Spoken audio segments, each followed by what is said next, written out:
Hello and good morning, everyone. I welcome you all at Voice IS. I hope everyone is doing well. So, today is 22nd March 2024, and we are going to discuss important news and articles from The Hindu newspaper. So, let's see what important news we got today to discuss. But before starting the video, for PDF, join Telegram channel Eduverse News Analysis. Link आपको description box में provided है. Make sure video को and तक देखें so that सारी important news आपके यहाँ पर कवर हो. तो चलिए स्टार्ट करते हैं और देखते हैं आज हमें क्या क्या डिस्कस करना है.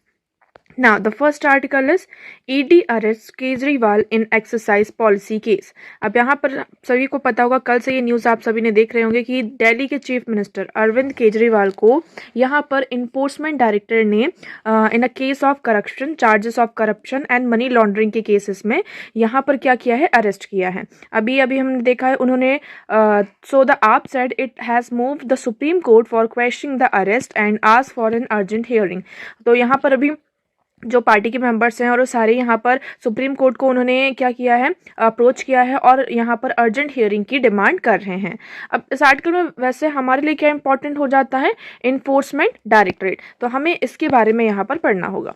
सो इन्फोर्समेंट डायरेक्टरेट क्या है, इसके बारे में बात करते हैं. So it is a multi disciplinary organization mandate with the task of enforcing the provisions of two special physical laws. अब देखिए, करप्शन से रिलेटेड यहाँ पे वेरियस लॉज होते हैं, like foreign exchange management act 1999 है, prevention of money laundering act यहाँ पर, जैसे हम पमला की बात करते हैं 2002 है. तो ये जो केसेस हैं, ये मतलब कि एक्ट है, इनसे रिलेटेड जो करप्शन के केसेस आते हैं, मनी लॉन्ड्रिंग के जितने भी यहाँ पर केसेस आते हैं, तो उनको कैसे डील करना है, तो इसके लिए यहाँ पर मैंडेट किसको किया गया है, इन्फोर्समेंट डायरेक्टरेट को मैंडेट किया गया है कि आप ये पूरे चार्जेस देखेंगे. कि मतलब अगर यहाँ पर पमला एक्ट से रिलेटेड कोई भी यहाँ पर केस आता है और फैमा एक्ट से रिलेटेड कोई भी केस आता है, तो उसका यहाँ पर कौन देखेगा, ईडी यहाँ पर देखेंगे. अब ईडी की बात करते हैं, लेकिन यहाँ पर मनी लॉन्ड्रिंग, मतलब कि मनी लॉन्ड्रिंग क्या हो जाता है, फॉर एग्जांपल आप ब्लैक मनी को, आपका जो ब्लैक मनी है, उस ब्लैक मनी को आप वाइट में कैसे कन्वर्ट कर रहे हैं, आपने ये ब्लैक मनी कहाँ से कमाया है. लाइक आप यहाँ पर ड्रग ट्रैफिकिंग के थ्रू हमने लाइक यहाँ पर ब्लैक मनी को अर्न किया, और आप ह्यूमन ट्रैफिकिंग की बात कर सकते हैं. तो there are so many ways जहाँ से यहाँ पे ब्लैक मनी को क्या किया जाता है, आपका ब्लैक मनी आपकी आती है. फिर लोग क्या करते हैं, उस ब्लैक मनी को वाइट मनी में कन्वर्ट करने की कोशिश करते हैं. सो ये पूरा यहाँ पर केस चलता है. अब हम ईडी की बात कर रहे थे, ईडी के पास क्या क्या पावर्स होती हैं. So the enforcement directorate force two laws, ये टू लॉज को इन्फोर्स करता है. एक होता है आपका फेमा, दूसरा होता है पमला. फेमा की बात करते हैं, a civil law having a quasi judicial powers for investigating suspected contra Conventions of the exchange control laws and regulations with the power to impose penalties on those adjudged guilty. तो यहाँ पर Pamela act के अंदर जो है आप FEMA act के अंदर यहाँ पर सिविल लॉ है ये, और इसके अंदर क्वाजी जुडिशियल पावर आपकी आती है. पमला एक्ट की बात करते हैं, इसमें यहाँ पर जो ऑफिसर्स हैं, they are empowered to conduct inquiries to locate, यहाँ पर ये क्रिमिनल लॉ है. देखिए, FEMA act it is a civil law and PMLA act it is a criminal law, ये क्रिमिनल लॉ के अंडर में आपका आता है. तो इसमें यहाँ पर जैसे फॉर एग्जांपल अगर पमला के चार्जेस लगे, मनी लॉन्ड्रिंग के यहाँ पे चार्जेस लगे हैं, तो यहाँ पर जो आपके ईडी हैं उनको यहाँ पर एम्पावर किया गया है कि वो उस लोकेशन की इंक्वायरी कर सकते हैं. जो भी यहाँ पे एसेट्स हैं उनको यहाँ पे कॉन्फिस्केट अटैच किया जा सकता है, और from acts of schedule offense beside arresting and prosecuting money launderers. Now composition की बात करते हैं. अब ईडी जो ऑर्गेनाइजेशन है आपका, ये इंस्टीट्यूशन है, इसमें कितने लोग होते हैं, क्या मेंबर्स होते हैं. So beside directly recruitment personnel, the directorate also draw officers from different investigating agency. इनका यहाँ पर देखिए डायरेक्ट रिक्वायरमेंट भी होता है, रिक्रूटमेंट भी होता है. लाइक आप लोगों ने सुना होगा ईडी के एग्जाम्स आ रहे हैं, ये वो. So just like that. तो डायरेक्ट रिक्रूटमेंट के साथ साथ यहाँ पर जो डिफरेंट इन्वेस्टिगेटिंग एजेंसीज हैं, like income tax, police and central exercise and control exercise deputation, यहाँ से वो ऑफिसर्स को क्या करते हैं, ड्रॉ करते हैं. ये किस मिनिस्ट्री के अंदर आता है. So it is a part of department of revenue, ministry of finance. Historical background की बात करते हैं, so the origin of this directorate goes back to 1 May 1956। 1956 में आपका ये होता है, ये पहले एक इन्फोर्समेंट यूनिट के नाम से बनता है। Okay, it was form as the enforcement unit in department of economic affairs, है ना। तो यहाँ पर जो वेरियस यहाँ पर आपके लॉज होते हैं, फॉरेन एक्सचेंज रेगुलेशन एक्ट के यहाँ पर जो चार्जेस होते थे, लॉज को जब वॉलेट किया जाता था, तो ये इन्फोर्समेंट यूनिट क्या करती थी, यहाँ पर पूरा इन्वेस्टिगेट करती थी। Now in the year 1957 this unit was renamed as enforcement direct. फिर यहाँ पर 1956 में पहले आपकी इन्फोर्समेंट यूनिट होती है, और उसके बाद यहाँ पर 1957 में इसका जो नाम है चेंज किया जाता है, रीनेम किया जाता है as a enforcement directorate. So the administrative control of the directorate was transferred from department of economic to the department of revenue in 1960। अब हमको ये भी याद रखना है, पहले ये किस डिपार्टमेंट के अंदर था, department of economic affair. Now in 1960 में ये क्या होता है, डिपार्टमेंट ऑफ इकोनॉमिक अफेयर से डिपार्टमेंट ऑफ रेवेन्यू को ट्रांसफर किया जाता है। Okay, so I hope this one is clear to you. अब देखिए ईडी से रिलेटेड यहाँ पे बहुत सारे इस टाइम पे न्यूज में ईडी बना ही हुआ है। इवन सुप्रीम कोर्ट में पिटिशंस भी फाइल की गई थी अपोजिशन पार्टी के द्वारा कि जो यहाँ पर गवर्नमेंट है वो क्या करती है, मतलब कि डेलिबरेटली ईडी के यहाँ पर मतलब मनी लॉन्ड्रिंग के केसेस लगा रही है, और ईडी वहां पर उनके ऊपर इन्वेस्टिगेशन यहाँ पर कर रही है। तो अभी तक तो सुप्रीम कोर्ट में इसमें कोई ऐसे चार्जेस नहीं लिए हैं। अब फर्दर देखते हैं इसमें क्या होता है। Now the next article is Ponmudi case, chief justice of India raps Tamil Nadu governor. अब हम देखिए बात करते हैं कि फिर से यहाँ पर किसका आता है, आपका गवर्नर। स्पेशली ये जो तमिलनाडु के गवर्नर हैं और आपके केरल के गवर्नर हैं, ये थोड़े कुछ ज़्यादा ही न्यूज़ में बने हुए हैं। अब क्यों न्यूज़ में बने हैं, सबसे पहले तो ये आप जीएस पेपर 2 से यहाँ पर लिंक करेंगे। ओके, ये आपका पॉलिटी का आ जाता है, टॉपिक है आपका गवर्नर। गवर्नर की बात करते हैं। सो गवर्नर क्या है, एक कॉन्स्टिट्यूशनल बॉडी है, आपको पहले ये याद रखना है, एक कॉन्स्टिट्यूशनल बॉडी है। इसे अपॉइंट किसके द्वारा किया जाता है, प्रेसिडेंट ऑफ इंडिया के द्वारा इन्हें अपॉइंट किया जाता है। ओके, ये हुआ सारा। ना अब हम यहाँ पर इशू देखते हैं गवर्नर की पावर्स के बारे में। गवर्नर्स के यहाँ पे 2 टाइप्स की पावर होंगी। गवर्नर की पहली एक पावर होती है डिस्क्रिशनरी पावर, दूसरी होती है यहाँ पर जो चीफ मिनिस्टर की और जो आपकी काउंसिल ऑफ मिनिस्टर है उनकी एड और एडवाइस पर क्या करना, यहाँ पर काम करना। सो डिस्क्रिशनरी पावर की बात करते हैं। अब देखिए यहाँ पर इलेक्शन हुए, इलेक्शन के बाद अब हमें क्या करना है, सीएम को इलेक्ट करना है, सीएम को चूज करना है। आई मीन पार्टी से ही, अब तो पार्टी वो विन हो चुकी है, अब उस पार्टी से ही किसी एक पर्सन को सीएम चूज करना होगा। तो सीएम को चूज करना ये गवर्नर की डिस्क्रिशनरी पावर है। But after the choosing, after the electing CM, यहाँ पर हमने सीएम को इलेक्ट कर लिया, उसके बाद जो अदर मेंबर्स हैं, जो अदर कैबिनेट मेंबर्स हैं और जितने भी यहाँ पर मेंबर्स हैं आपकी असेंबली के, अब उन्हें कैसे इलेक्ट किया जाएगा, उन्हें कैसे चूज किया जाएगा कि ये इस डिपार्टमेंट का है, ये इस डिपार्टमेंट का है। तो इसमें यहाँ पर जो आपके चीफ मिनिस्टर होते हैं वो एडवाइस करते हैं गवर्नर को, और उसी एडवाइस पर क्या होता है, गवर्नर उनको सेलेक्ट करते हैं। लाइक अभी अब यहाँ पर ये पूरा केस क्या हो रहा है। सो chief justice of India DY Chandrachud on Thursday slammed Tamil Nadu governor R.N. Ravi for defying the Supreme Court by refusing the re-induct Dravidam DMK leader K. Purnam as a minister despite as an apex court order suspending his conviction in a disproportionate asset case. तो यहाँ पर क्या था, एक आप कह सकते हैं डीएमके के जो लीडर थे उनको मिनिस्टर चूज करना था। इवन ये सुप्रीम कोर्ट का भी क्या ऑर्डर था। तो यहाँ पर जो तमिलनाडु के गवर्नर है उन्होंने क्या कर दिया, डिफाई कर दिया सुप्रीम कोर्ट के ऑर्डर को, उसको मतलब एक तरीके से उसको फॉलो नहीं किया, क्योंकि यहाँ पर एक्चुअली क्या चल रहा था, इस मिनिस्टर के ऊपर पहले डिसप्रपोर्शनेट एसेट का केस चल रहा था। लेकिन यहाँ पर सुप्रीम एपेक्स कोर्ट ने इस केस को सस्पेंड कर दिया था, और ये जो पूरा ऑर्डर था उसको सस्पेंड कर दिया था, और उनसे ये कहा था कि अब आपको क्या करना है, गवर्नर से, कि आपको इन्हें एज अ मिनिस्टर चूज करना है। बट ऐसा यहाँ पर नहीं होता है। So mister Ravi has refuse to administer oath to mister Ponmudi as a higher education minister, saying it is against constitutional morality. The governor has argued that the court stay of the conviction on March 8 did not rub off the fact that Mr. Pondy had been convicted of moral टर्प्यूट। तो यहाँ पर उनका कहना है, governor का counter argument ये आता है कि ये आप जो कर रहे हैं, आप उन्हें हायर एजुकेशन मिनिस्टर के रूप में क्या करवाना चाहते हैं, ओथ दिलवाना चाहते हैं, but it is against constitutional morality, ये हमारी कॉन्स्टिट्यूशनल मोरालिटी के अगेंस्ट में है। ऑल्दो यहाँ पर 8 मार्च को उनकी कन्विक्शन पर स्टे लग चुका है, but you can't rub off the fact, मतलब आप फैक्ट से यहाँ पर हाथ नहीं धो सकते कि वो उनके ऊपर यहाँ पे चार्जेस थे। ओके, सो यहाँ पर अभी ये सेंटर और स्टेट का, मतलब ये गवर्नर का जो इशू है अभी टॉपिक पर बना ही रहेगा ना। The next one is next, अभी हम यहाँ पर बात कर रहे थे किसकी, इन्फोर्समेंट डायरेक्टरेट की। इसी के साथ हमने बात की थी किसकी, prevention of money laundering act 2002 की। अब देखिए इस एक्ट को हम थोड़ा सा पढ़ लेते हैं, यहाँ पर ये मैं सोच चुका था। So prevention of money laundering act, PMLA act 2002। So it is a criminal law, आप सभी को ये पता है, of the parliament of India. इसे यहाँ पर 2002 में पास किया गया था, और ये जो लॉ है आपका 1 जुलाई 2005 में इनफोर्स होता है। So it has a blanket powers assign to the ED under PMLA for seizing, investigating, searching and attaching asset. तो यहाँ पर ये क्या करता है, ईडी को एक ब्लैंकेट पावर प्रोवाइड करता है, जिसमें पमला एक्ट के अंदर क्या ईडी क्या कर सकते हैं, चीज़ों को सीज कर सकते हैं, इन्वेस्ट कर सकते हैं, सर्च, और जो भी यहाँ पे एसेट्स उस चीज़ से अटैच हैं उसको यहाँ पर वो अपने कंट्रोल में ले सकते हैं। So introduce due to India's commitment at the Vienna convention to combat money laundering. अब यहाँ पर ये एक्ट क्यों आया, क्योंकि हमने क्या किया हुआ है, वीनर कन्वेंशन को साइन किया हुआ है, इसमें हमारा कमिटमेंट है कि we will combat money laundering, money laundering को हमें कॉम्बैट करना है। Due to that reason prevention of money laundering act यहाँ पर आता है।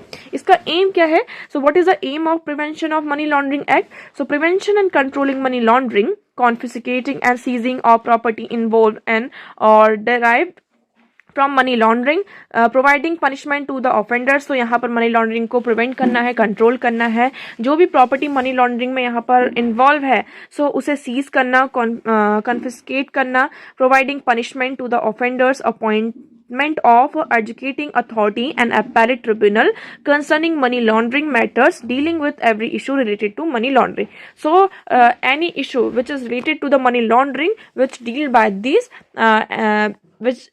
these in ED.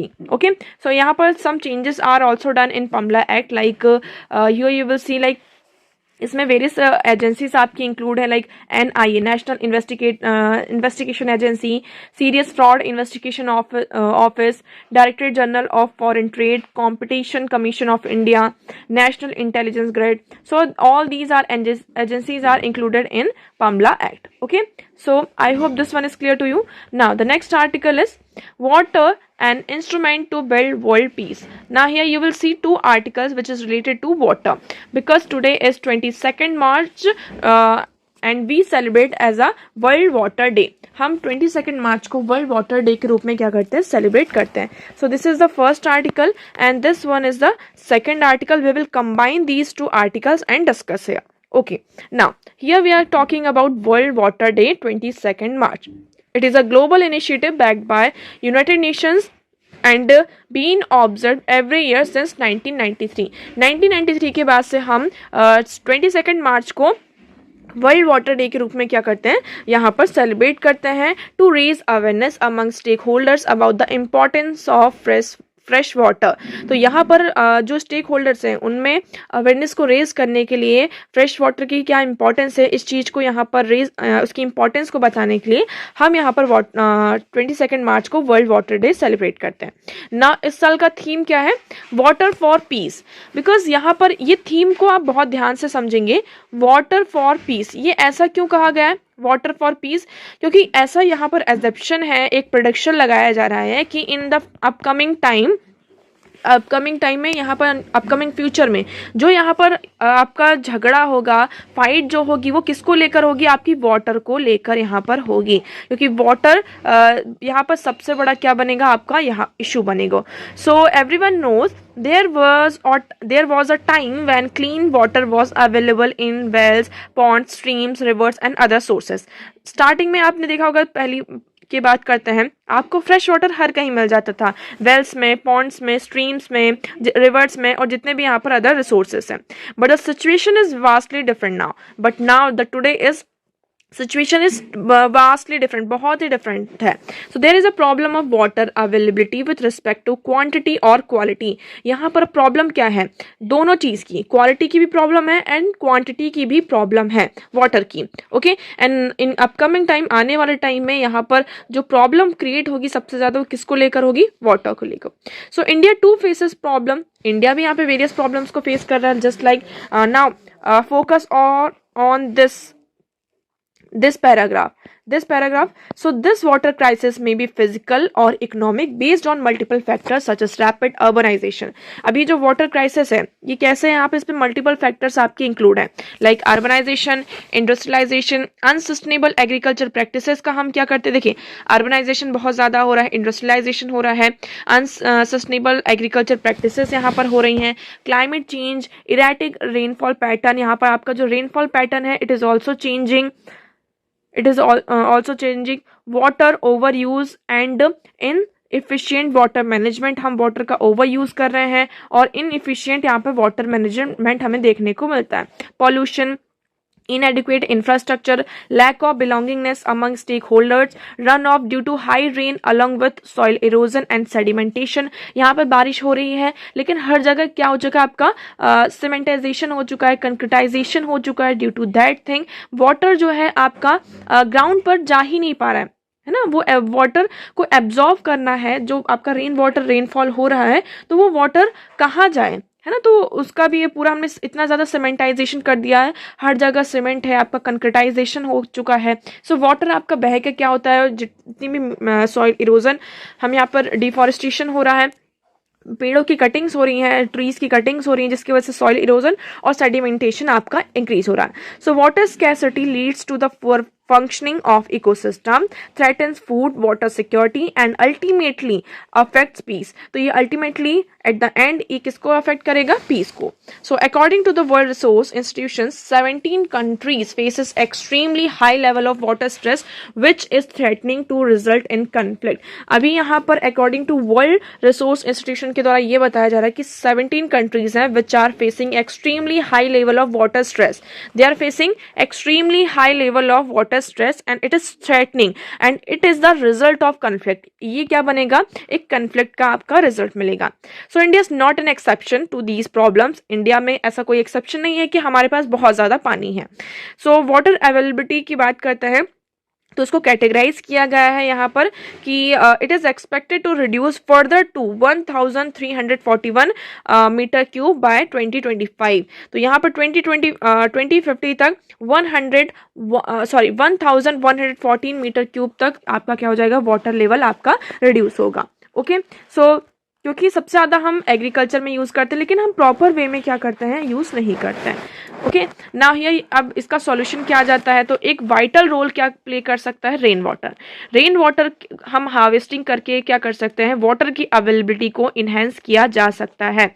So enhancing water availability with respect to quantity and quality and blue and green water is vital since water is more than just a basic human right. It is a basic water, it's not just a human right, it is more than that. Okay, so water is about an instrument of peace building and enhances the overall quantity of life. तो water एक ऐसा instrument है जिससे peace building होती है और ये overall आपकी जो लाइफ होती है, क्वालिटी ऑफ लाइफ को इन्हेंस करता है. सो प्रमोटिंग सस्टेनेबल एग्रीकल्चर, हमें यहाँ पर क्या करना होगा, now what we can do is we can promote sustainable agriculture production, ensuring water security, maintaining environmental integrity and increasingly becoming important issue.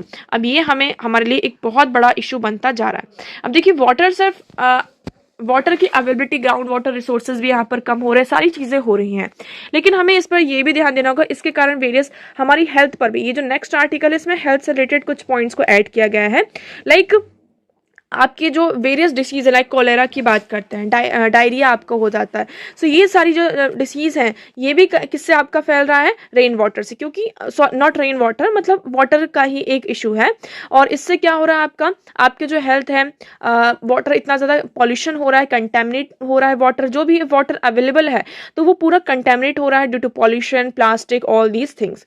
So additional steps what we can do is, so there is a need for also for these additional interventions to ensure water for peace, monitoring the groundwater table, the reclamation of the water quality of groundwater, rivers and water body.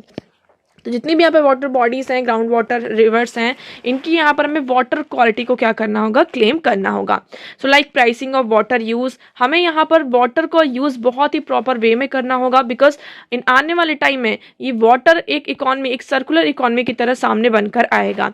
Irrigation efficient, हमें यहाँ पर एक we have to ensure efficient irrigation technique such as integration water resources with micro irrigation system. Okay, so I hope now what we can do is participation awareness campaign about water conservation, ensuring groundwater use neutrality, land neutrality, growing low water requirement crops. हम यहाँ पर जो crops हैं, ऐसी crops का use कर सकते हैं जिसमें water का जो requirement हो वो कम हो.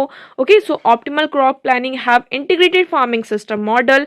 We can bring integrated farming system model, building resilience against climate change and ensuring the need of growing population by adopting an integrated and inclusive approach to manage water, which is a finite resource. Okay, so now with these solution, the theme of Water World Day 2024 can be strengthened and India can become water secure. So these are also steps to ensure a more peaceful world. So now I hope this article is clear to you. Both articles are same. Now the next move करते हैं.